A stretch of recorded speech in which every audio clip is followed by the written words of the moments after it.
The storm hit the coastline like it had a personal grudge against me. Rain was slamming sideways into the windshield, and I had both hands locked on the wheel of my truck, crawling through flooded intersections on the outskirts of Savannah. My phone had rung 11 minutes earlier, with the kind of call that stops your heart mid-beat. My mother, Eleanor, 96 years old, a woman who had served as an army nurse in Korea and never once in her life called in sick, had collapsed in her cottage on my property. She was being rushed to St. Augustine Regional. My chest felt like someone had wrapped a chain around it and was slowly tightening the links. I hit speed dial for my wife, Diane. She picked up on the first ring, and her voice came through the speakers already thick with tears. Walter, I'm here, I'm right beside her. They just got her stabilized. Please just drive safe, don't rush. The roads are terrible. I should tell you who I am before I tell you what happened next. Because none of this makes sense unless you understand the kind of mind you're dealing with. My name is Walter Graham. Most people in the business call me Walt.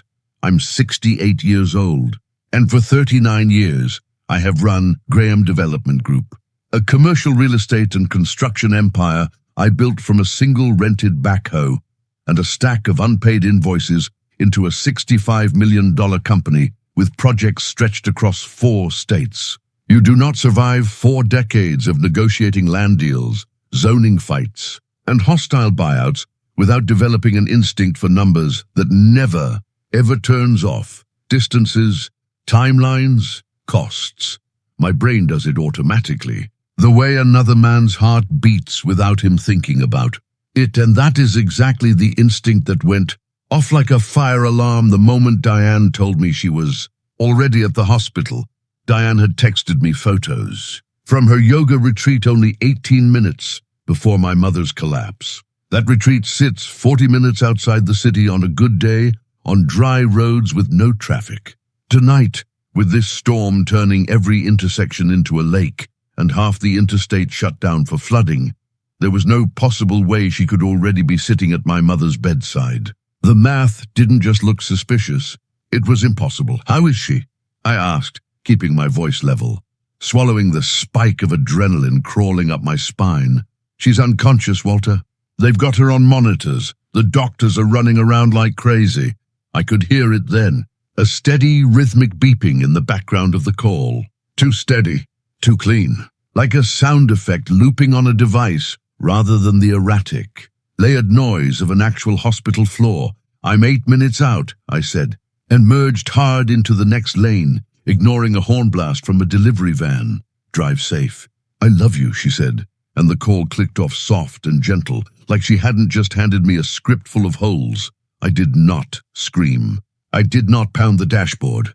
Rage is an expensive habit, and I have never been a man who could afford expensive habits. Instead, a cold and total clarity settled over me, the same clarity I get in a boardroom 2 minutes before I take a deal apart piece by piece. If Diane was not at the hospital, where was she? And what exactly was that fake beeping supposed to be covering up? My mother is not a fragile woman, playing out her final years in a rocking chair. Eleanor Graham pulled wounded soldiers out of frozen trenches when she was 22 years old. She raised me alone after my father died young, working double shifts at a textile mill. And she taught me that a man's word and a man's ledger should always balance. Despite her age, her mind remains sharper than most men half her years, even as her body has slowly begun to fail her. The thought of her lying alone in a hospital bed while my wife staged a phone call from somewhere else lit something dangerous and protective in my chest. I pulled into the ambulance bay, threw my keys at a stunned valet, and ran through the sliding doors into the fluorescent glare of the ER lobby. My mother taught me one other thing a long time ago. Never let your enemy see you bleed. Tonight, Diane was about to learn exactly what that means. The ICU smelled the way it always does. Bleach and old coffee and something underneath that you can never quite scrub out of your clothes afterward. I bypassed the front desk entirely, walked straight to the central nurses' station, and found a woman in navy scrubs with a name badge that read D. Okafor. Charge nurse, I'm looking for my mother, Eleanor Graham, I said. And I'm looking for my wife, Diane Graham. She should be with her. Nurse Okafor typed the name in, frowned at her screen, and looked up at me with an expression that told me everything before she said a word. Your mother is in room 6, Mr. Graham, brought in by ambulance about 40 minutes ago. She's critical but stable for now. She glanced past me at the empty waiting chairs. But sir, there's no Diane Graham registered here tonight. You're the first family member who's come through those doors. The words hit me like cold water down the back of my collar. I asked her to check again. She was certain. 6 hours at that desk, and nobody gets past her without being logged. My mother had arrived completely alone. The lie was no longer a suspicion built on flooded roads and impossible timelines. It was a confirmed, undeniable fact. Diane had never been here, and somehow she had faked the sound of a hospital monitor over the phone, which meant this wasn't panic. This was planning. I walked into room 6, and the sight of my mother nearly cracked the composure I'd been holding together with sheer will. She looked so small beneath the tangle of tubes and wires, the ventilator hissing rhythmically, forcing air into lungs that had once outrun artillery fire. I took her cold hand in mine and made her a promise I intended to keep, whatever it cost me. I sat with her for almost 20 minutes before I heard the click of expensive heels coming fast down the corridor. I smoothed my face into a mask of shattered grief and waited. Diane burst through the door in a performance worthy of an audition reel. Hair artfully mussed, coat half off one shoulder, eyes brimming with tears that had clearly been rehearsed. She didn't run to my mother's bedside first. She ran straight to me, wrapping her arms around my neck, sobbing into my chest. "Where were you, Diane?" I asked gently, playing the worried husband to perfection while my mind ran cold calculations underneath. "I went up to the hospital chapel," she said, pulling back with tear-filled eyes. "I couldn't bear to watch them work on her. I just needed to pray, Walter. I lost track of time. I'm so sorry. I didn't know you'd already gotten here." It was a brilliant lie. A chapel explains her absence from the desk. It frames her as devout and overwhelmed rather than suspicious. Any other husband would have melted with gratitude for such devotion. But I have spent 39 years reading rooms for a living, and I know the difference between a performance and the truth. As she buried her face against my coat again, I breathed in, and there was no trace of old wood or candle wax, or the particular hush of a chapel. Instead, clinging to her collar was the unmistakable smoke of an expensive cigar, the sharp bite of good bourbon, and underneath it all, a cologne that was absolutely not mine, and absolutely not a hospital chaplain's. She had not been praying. She had been somewhere else entirely, and whatever she'd been doing there, it had put her in a very good mood before she walked into this room to perform grief for me. I did not confront her. I patted her back gently and murmured that everything would be fine, that I was here now, that she didn't have to carry this alone. She melted into the embrace, certain her performance had worked. She had no idea she was standing in the crosshairs of the exact same instinct that had spent 4 decades identifying which contractor was skimming from a job site before the audit ever caught them. I needed proof. I needed to know what she was celebrating while my mother fought for her life. 20 minutes later, Dr. Marcus Whitmore, the attending physician, stepped into the room and asked to speak with me privately in the hallway. Diane immediately tensed, her grip on my sleeve tightening a fraction, and she asked if she could come too, playing the devoted daughter-in-law. I gently peeled her hands off, told her to stay and hold my mother's hand, and stepped out into the corridor with the doctor. What he told me turned the floor beneath my feet to ice. "Mr. Graham, your mother's collapse was not a natural cardiac event. We ran a standard toxicology screen, as we do with all geriatric admissions, and the results came back showing a massive concentration of a controlled sedative in her bloodstream. Combined with her prescribed blood thinner, it created a fatal interaction. Her body simply couldn't compensate." "What's sedative?" I said, my voice flat. "Trazodone extended concentration, well beyond any therapeutic dose. Your mother has no active prescription for it anywhere in her chart."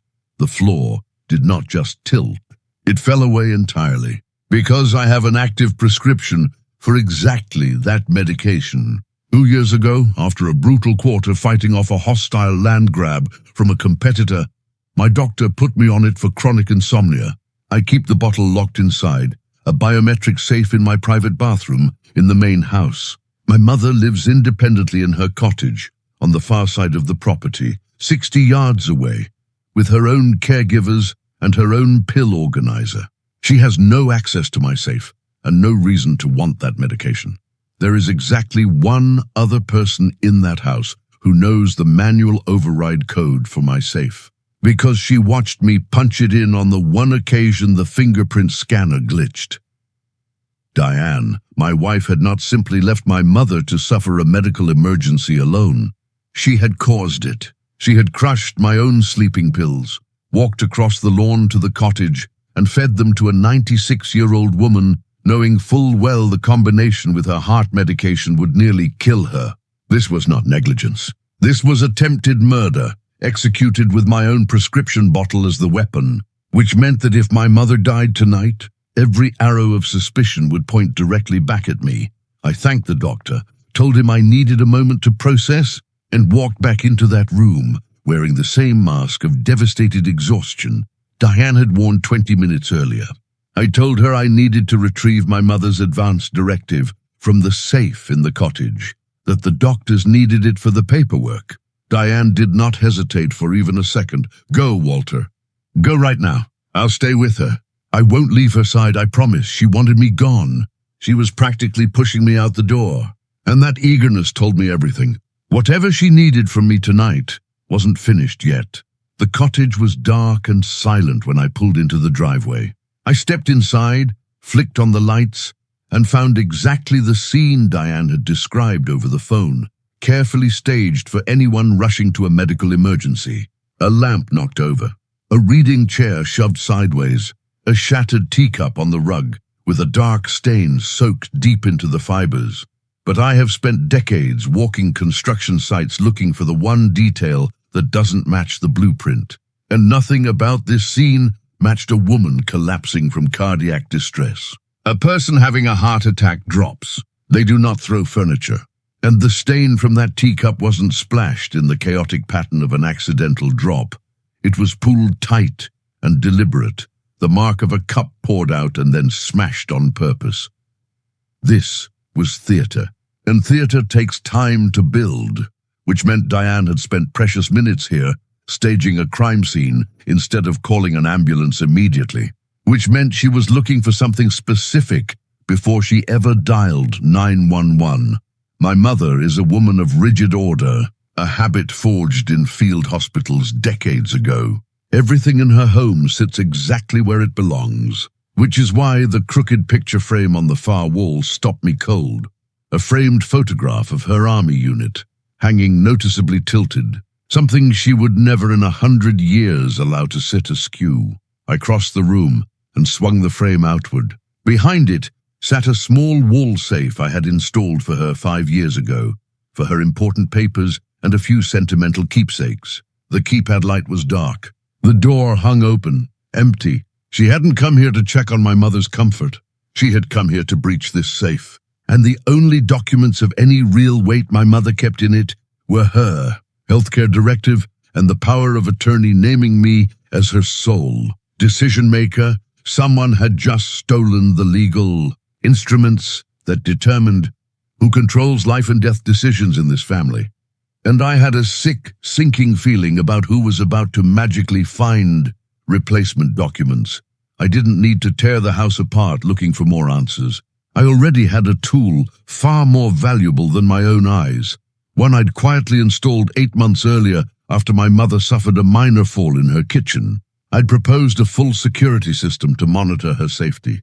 Diane had fought me on it with startling intensity, insisting it was an invasion of an old woman's dignity. I'd agreed with her out loud and then hired a private firm the very next day to install high-definition cameras concealed inside the smoke detectors, feeding directly into an encrypted server locked inside my private study, completely off the household network, completely invisible to Diane. I walked into the main house, pressed my thumb to the scanner on my study door, and sat down at my server terminal. My hands were steady. My mind had gone somewhere very cold and very quiet. The same place it goes right before I close a deal. That will destroy a competitor.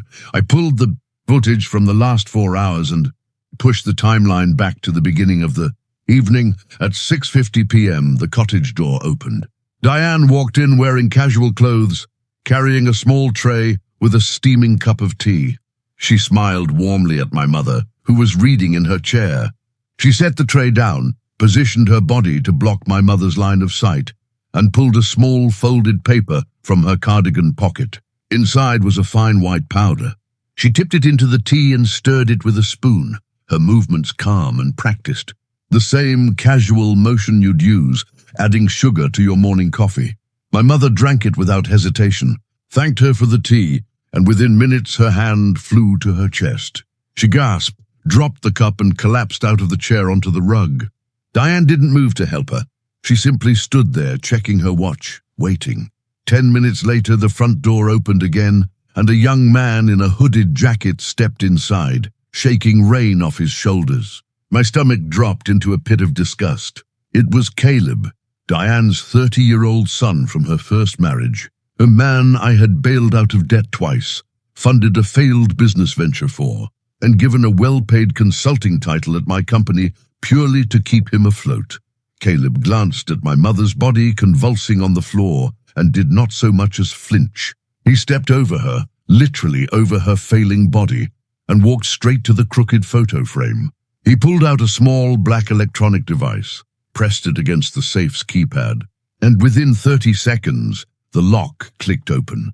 I watched him lift the manila folder from inside, flip through the documents with a satisfied grin, and pull a second identical folder from inside his jacket.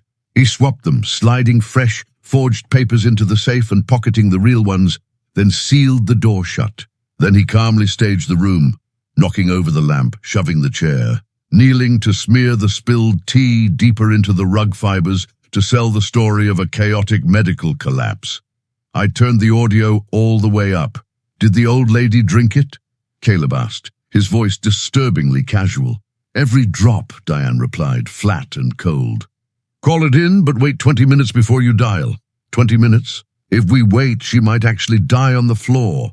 "That's the point, you idiot," Diane snapped. "If she dies here, it becomes an unattended death investigation, and Walter takes full legal control of the estate before we can move a single dollar. We don't want her dead. We want her on life support, incapacitated, so the power of attorney activates. We need her heart beating just long enough for the paperwork to matter." I sat frozen at my desk as the full architecture of the plan revealed itself. If my mother had already transferred her modest assets into a trust years ago, there was almost nothing left in her name worth stealing, which meant this had never really been about her. It was about me. Caleb's voice came through the speakers again. "So once the fake documents are in place, and the old lady is on machines, what's the actual play here?" "The play," Diane said, her voice sharpening with something close to pride, "is that Walter finds those documents himself. He opens that safe, expecting his mother's real directive, and hands the forged one straight to the hospital himself. He validates it. It transfers medical and financial power of attorney over him, not just her, the moment Dr. Whitmore signs off on a cognitive evaluation. Walter's been on sedatives for 2 years. All it takes is one respected doctor stating he shows signs of severe cognitive decline after a traumatic incident, and a judge rubber stamps it in an afternoon. He'll be declared unfit. I'll have full control of Graham Development Group before the ink dries." My blood went cold in a way it hadn't in decades. They weren't just planning to frame me for my mother's poisoning. They were engineering my own legal incapacitation, using my grief, my trust, and my own home against me, to seize a $65 million company I had built with my bare hands. I sat in that dark study for a long, silent moment, and I want to be honest with you about what happened inside me. The shock, the grief, the horror, all of it burned away and left behind something much colder and much more useful. I did not build an empire by falling apart. when someone came at me. I built it by outlasting every single person who ever underestimated me. It was 1 in the morning. I called my son first. Ethan is my only child from my first marriage, a cybersecurity consultant who has spent 15 years hunting corporate fraud for a living, and he inherited every ounce of my instinct for finding the rot underneath a polished surface. Dad, it's 1 a.m. What's wrong? I need you at the office in 30 minutes. Bring your equipment. Don't ask questions yet. On my way. Then I called Grace Whitfield, my attorney of over 20 years, a woman who has dismantled more fraudulent estate claims than anyone else in this state. Grace, I need you downtown in 20 minutes. We are dealing with attempted murder, forged legal documents, and a coordinated attempt to seize control of my company. She didn't hesitate either. I'm already grabbing my keys. By 2 a.m., we were assembled in the 40th floor boardroom of Graham Development Group, rain streaking the windows below us. I played them the footage. Ethan's jaw tightened as he watched Caleb step over my mother's body without a flicker of hesitation. Grace said nothing until the recording ended, then began drafting emergency injunctions before I'd even finished explaining what came next. There's still a piece missing, I said. Nobody planned something this elaborate over nothing. Caleb needed money and he needed it fast. Find out why. Ethan was already typing. 20 minutes later, he looked up, his face pale. Dad, this is bad. Caleb's been running a sportsbook operation through an offshore syndicate for the better part of a year, laundering losses through a shell company that used our name as false collateral.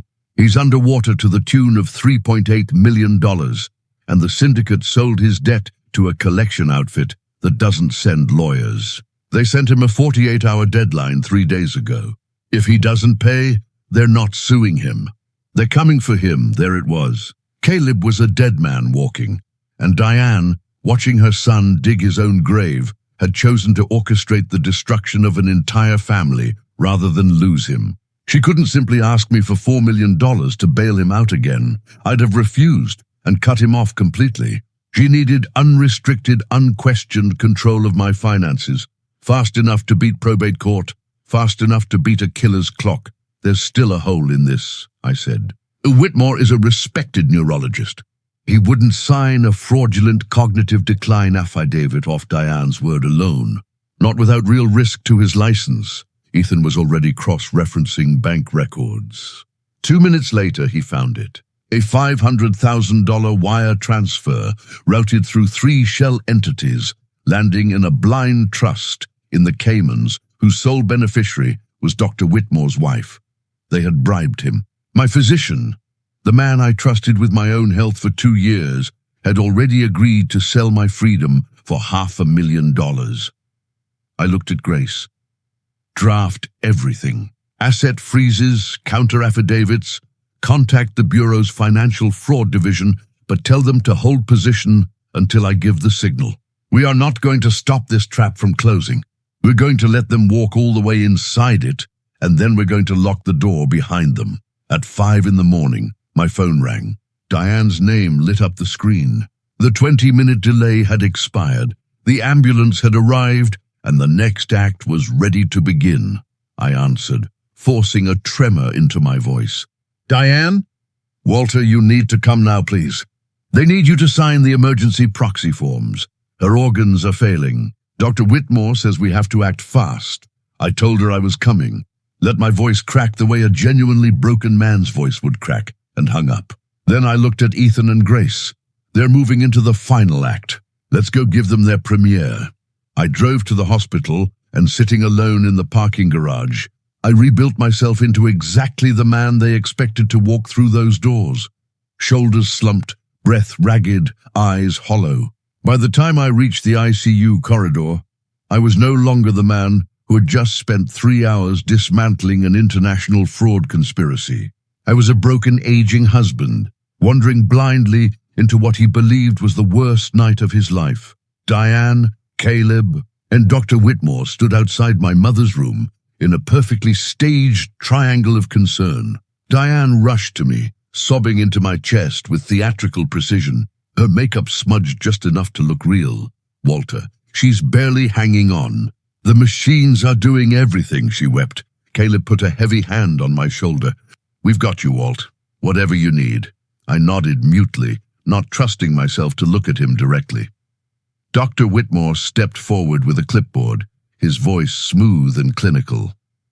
Walter, I know this is devastating, but we need you to sign these emergency forms transferring temporary medical and financial proxy to your wife. Given the circumstances and the toxicology findings, I understand you may have had some confusion about medications recently. Diane leaned in, her voice a whisper meant for the doctor's ears. Walter, honey, you've been so forgetful lately. There was powder on the teacup. Do you remember mixing up your pills? It's okay, sweetheart, we all make mistakes. The gaslighting was exquisite. She was building my defensive madness in real time, in front of a witness who would swear to it later. I took the clipboard with trembling hands, staring at the exact forged documents Caleb had planted hours earlier. I lifted the pen. The room held its breath, all three of them watching the tip of the pen hover above the signature line, and then I simply let it fall. It hit the clipboard with a sharp crack and clattered to the floor. I did not reach for it. Instead, I rolled my shoulders back, straightened my spine, and lifted my chin. And the fragile old man vanished from my face in one clean motion. I think I'll keep my company. Diane, I said, my voice suddenly even and cold. Her face fractured. Caleb took a stumbling step backward. Dr. Whitmore's mouth opened and closed without sound. The double doors crashed open behind me. Ethan walked in first, followed by Grace, followed by Nurse Okafor, and behind them 3 federal agents in dark suits, badges catching the fluorescent light. Diane's back hit the wall. Caleb shrank into the corner. Whitmore swayed on his feet. Ethan handed me his tablet, already loaded and ready. You wanted a performance, I said to Diane, so let's watch the premiere together. I hit play. Their own voices filled the corridor. Caleb asking if my mother drank it. Diane confirming the 20-minute delay. The safe clicking open. The swap of documents. The entire plan to have me declared incompetent, laid out in their own words for everyone in that hallway to hear. Then the second clip, the wire transfer. The offshore trust, Dr. Whitmore's bribe, traced beneficiary by beneficiary. Whitmore lunged for the door and was stopped cold by the lead agent's raised arm. You're being detained for conspiracy to commit fraud and attempted murder. Nurse Okafor stepped forward holding a sealed blood sample. We intercepted the original draw before it reached your lab, Doctor. Your falsified results have already been overridden. Mrs. Graham is receiving the correct treatment, and she's stabilizing. Relief hit me like a physical wave. My mother was safe. I turned to Diane one final time. Grace stepped forward and dropped a thick stack of documents into her lap as she sank against the wall. An emergency divorce decree, a permanent eviction notice for Caleb's apartment, and a full federal freeze on every account bearing her name. You are completely severed from this family, Grace said. You cannot spend a single dollar of Walter's money defending yourself in court. Caleb, the moment he saw the handcuffs, turned on his own mother without hesitation. It was her. It was all her idea. She made the tea. She made me steal the documents. I just did what she told me because of the debt, please. Arrest her. Not me. Diane's face crumpled as her own son offered her up to save himself. Her performance finally collapsed into raw, ugly desperation, crawling toward me on her knees, grabbing at my coat, begging me to remember our marriage, to call it off, to protect their family. I did not move. I looked down at her with nothing left to give. You, thought a man who's tracked every dollar and every deadline of a $65 million company for 39 years wouldn't notice his own sleeping pills going missing, I said quietly. You picked the wrong old man to call blind. The agents pulled her to her feet and led her out, her sobs fading down the corridor along with Caleb's. The doors swung shut behind them, and for the first time in 8 years, the house I had built finally felt like mine again. 2 weeks later, I'm sitting on the porch of my mother's cottage. The storm long gone, the sky scrubbed clean and bright. She's across from me at the little wooden table, beating me soundly at gin rummy, her hands as steady as they were the day she pulled soldiers out of frozen trenches. Doctors called her recovery remarkable. I didn't. I know exactly what she's made of. Diane and Caleb are both sitting in federal custody, denied bail as flight risks, facing decades between the attempted murder charge, the wire fraud and the forged legal instruments. The offshore syndicate Caleb owed money to, furious at losing their payout, has apparently been sending him increasingly unpleasant messages through his frozen accounts. He is, without question, safer behind bars than he would ever be on the outside.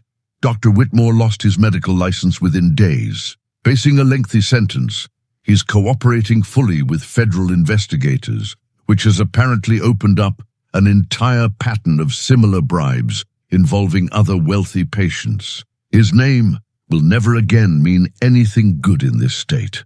Last week I called Ethan into the boardroom and signed over 40% of Graham Development Group into his name outright.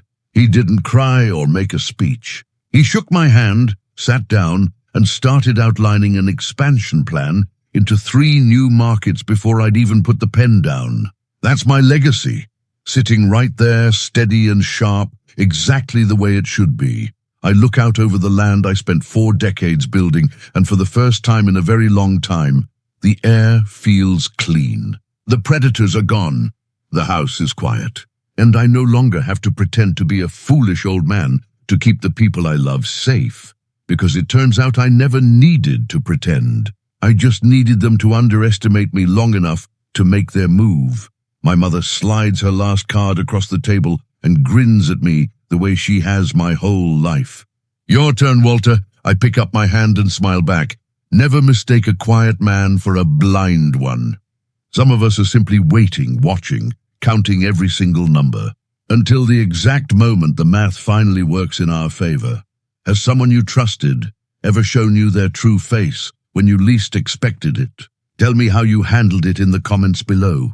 And if this story kept you on the edge of your seat, make sure to like and subscribe for more.